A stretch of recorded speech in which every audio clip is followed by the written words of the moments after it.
আগামীকালের দৈনিক রাশিফল নিয়ে বিস্তারিত আলোচনা করব ১২টি রাশির ভালো এবং মন্দ নিয়ে। এটা অতি পরিচিত প্রোগ্রাম। প্রত্যেকটা দিন আমি দৈনিক রাশিফল নিয়ে আলোচনা করি আপনাদেরই অ্যালার্ট করার জন্য।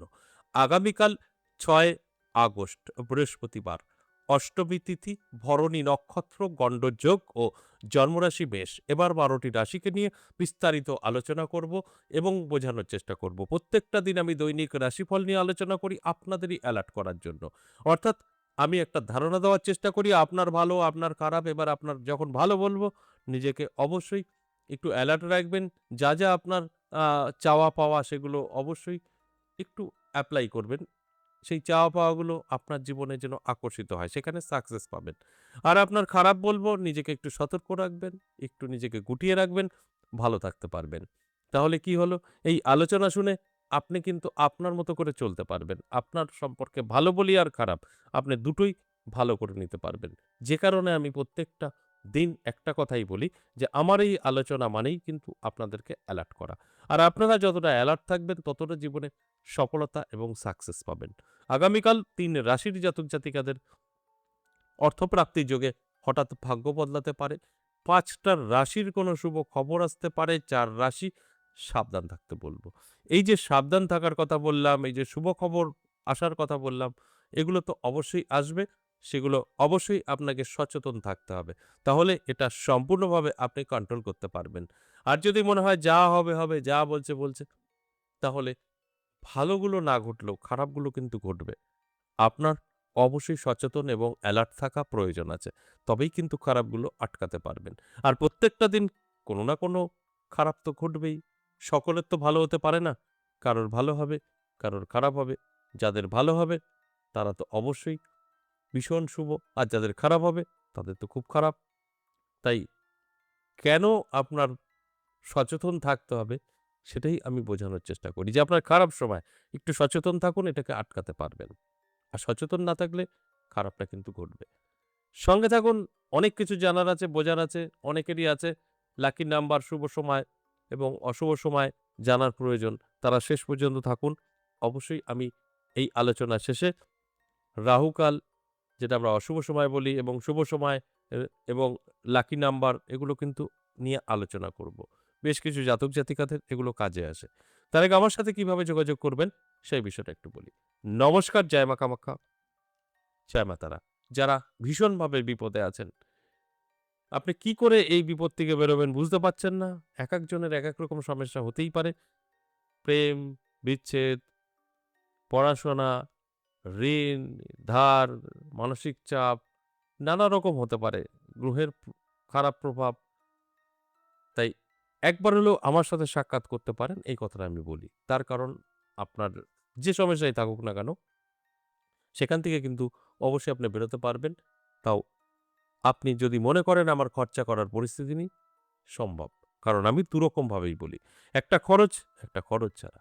যে কারণে বলি একবার হলেও আমার সাথে সাক্ষাৎ করতে পারেন। আমাকে কোথায় পাবেন? আমাকে পাবেন আমার নিজের মন্দির, ১০ মহাবিদ্যা কালীবাড়ি, এটা নদিয়া বীরনগর।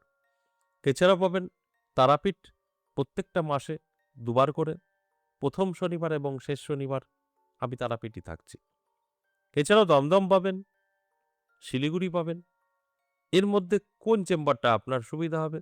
অবশ্যই আমাদের স্ক্রিনে দেওয়া ফোন নাম্বার, হোয়াটসঅ্যাপ নাম্বারে অফিস টাইমে কল করবেন, জেনে নেবেন। অর্থাৎ সকাল ১০টা থেকে সন্ধ্যে ৬টা এর মধ্যে আপনি হোয়াটসঅ্যাপ করতে পারেন, কল করতে পারেন। সন্ধ্যে ৬টার পর সম্পূর্ণভাবে সুইচ অফ, বন্ধ হয়ে যাবে। কিন্তু আপনারা কি করেন? হয়তো এই আলোচনাগুলো দেখেন না, কেটে যান। কারণ শর্ট টাইম আপনাদের সকলেরই। ঠিক এই জায়গাগুলো স্কিপ করে ফেলেন আর কিছুই বুঝতে পারেন না। সন্ধ্যা ৬টা, ৭টা, ৮টা, ৯টা নাগাদ ফোন করবেন আর মেসেজ করবেন। আপনার সুইচটা বন্ধ আছে, কলটা যাচ্ছে না। তাদের উদ্দেশ্যে বলি, আমি তো নিজেই বলে দেই ৬টার পরে বন্ধ। কেন আপনারা রাতের দিকে কল করবেন? তাই আমি প্রত্যেকটা দিন এই কথাগুলো বলি, যদি একবার শুনে ফেলেন, স্কিপ হয়তো আগে পিছে করে ফেললেন, তাহলে আপনারা জানতে পারবেন যেটা অফিস টাইমেই খোলা থাকে। সকাল ১০টা থেকে সন্ধ্যে ৬টা, তারপরে ফোনটা বন্ধ হয়ে যায়। তাই এর মধ্যে আপনারা কল করবেন, নামটা লিখে দেবেন, কোন চেম্বারে আসতে চাচ্ছেন, ভালো করে জানবেন, বুঝবেন। এছাড়াও অনেকেই আছেন বলবেন আমরা অনেক দূরে থাকি, আসা সম্ভব নয়। অনলাইন চালু আছে। আপনার আসার দরকার নেই। আপনি থাকবেন আপনার বাড়িতে, আমি আমার মন্দিরে। এখান থেকে আপনি কিন্তু অবশ্যই অনলাইনের মাধ্যমে আমার সাথে সাক্ষাৎ করতে পারবেন। তাই অনলাইনের মাধ্যমে সাক্ষাৎ করতে হলে আপনাকে কল করতে হবে, ভালো-মন্দ জানতে হবে, বুঝতে হবে, তারপরে নামটা লিখে দিতে হবে।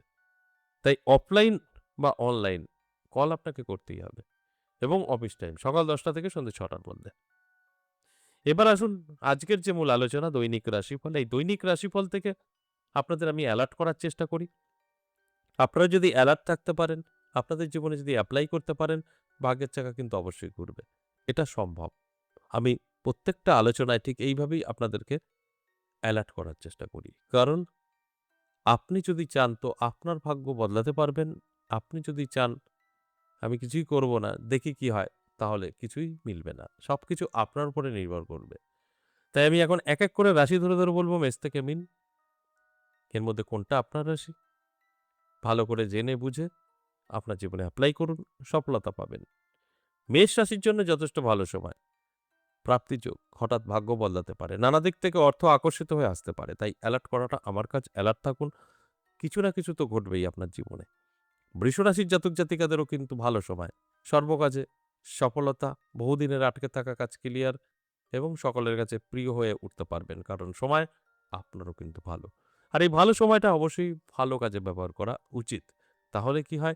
সময়টা নষ্ট হয় না, কাজে লাগে। আর আমরা তো সেটা করতে পারি না। ভালো সময় কবে আসে জানতেও পারি না, চলে যায়। কাজে লাগে না। তাই আমি জানানোর চেষ্টা করি। মিথুন রাশির জাতক-জাতিকাদের কঠিনভাবে সাবধান থাকতে বলব। পুলিশি ঝামেলা, অশান্তি, মারামারি এসবে ফেঁসে যেতে পারেন। তাই সতর্ক থাকলে অবশ্যই আপনি ভালো থাকবেন। আর সতর্ক থাকাটা কিন্তু আপনার জন্য অবশ্যই খুব জরুরি। কর্কট রাশির জাতক-জাতিকাদের ভালো সময়। যেকোনো কাজে সাকসেস পাবেন। আপনি বহুদিন ধরে অনেক কিছু আটকে রয়েছে, করতে পারছেন না। সেগুলো দেখবেন ধীরে, ধীরে কেটে যাচ্ছে এবং সাংসারিক প্রবলেম চলছিল, সেগুলো ঠিক হয়ে যাবে। সুখ শান্তি বজায় থাকবে। সময়টা কিন্তু ভালো। তাই নিজেকেও একটু সচেতন থাকতে হবে, অ্যালার্ট থাকতে হবে। তবেই এই কথাগুলো আপনারা ভালোভাবে মিলিয়ে নিতে পারবেন।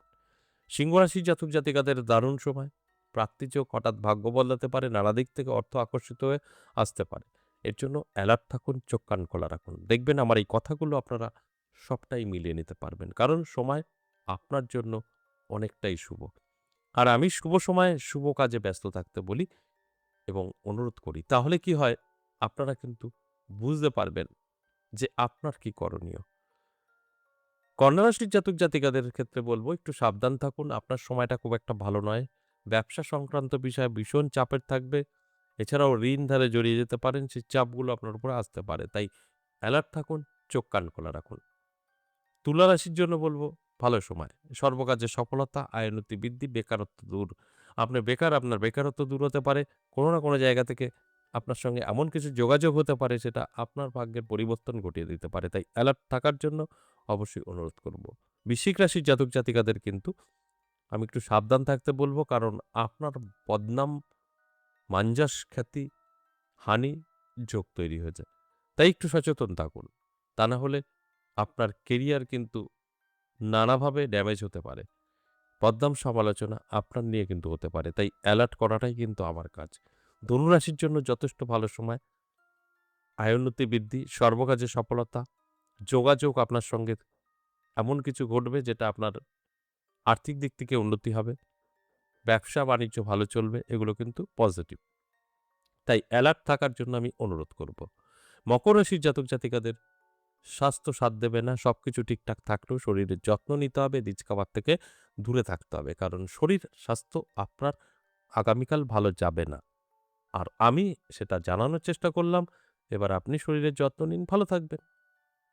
কুম্ভ রাশির জাতক-জাতিকাদের কিন্তু যথেষ্ট ভালো সময় এবং কিছু প্রাপ্তিও করতে পারে। নানা দিক থেকে আকর্ষিত হয়ে সম্পদ বৃদ্ধি হতে পারে। তাই অ্যালার্ট থাকতে বলব, চোখ কান খোলা রাখতে বলব। তবেই কিন্তু আপনি বুঝতে পারবেন আপনার কি করণীয়। সর্বশেষ মীন রাশি, ভালো সময়। মীন রাশির জাতক-জাতিকাদের কিন্তু সমস্ত কাজ খুব সহজেই হয়ে যাবে। সর্বকাজে সফলতা এবং সকলের কাছে প্রিয় মান-যশ খ্যাতিও বৃদ্ধি পাবে। এতক্ষণ যে আলোচনা করলাম মেষ থেকে মীন, এটা ওভারঅল প্রেডিকশন। কারোর ব্যক্তিগত জন্মছক বা হস্তরেখা বিচার বিশ্লেষণ করে করা হয়নি। সেক্ষেত্রে কিন্তু প্রত্যেকের আলাদা, আলাদা ছক বা হাতের রেখার অবস্থান হয়ে থাকে। এখান থেকে ওভারঅল 50% লাভবান হয়, হবে, 50% কিছুই মেলাতে পারবে না। এবার আসুন আগামীকালের রাহুকাল সময়। আগামীকাল দুপুর 1:20 থেকে দুপুর 2:59 সময়টা রাহুকাল। এছাড়া সারাটা দিন শুভ এবং লাকি নাম্বার 973 এবং 2। আশা করি বুঝতে পেরেছেন। আজ এ পর্যন্তই, আবারও আসবো নেক্সট ভিডিও নিয়ে। ততক্ষণ ভালো থাকুন। নমস্কার।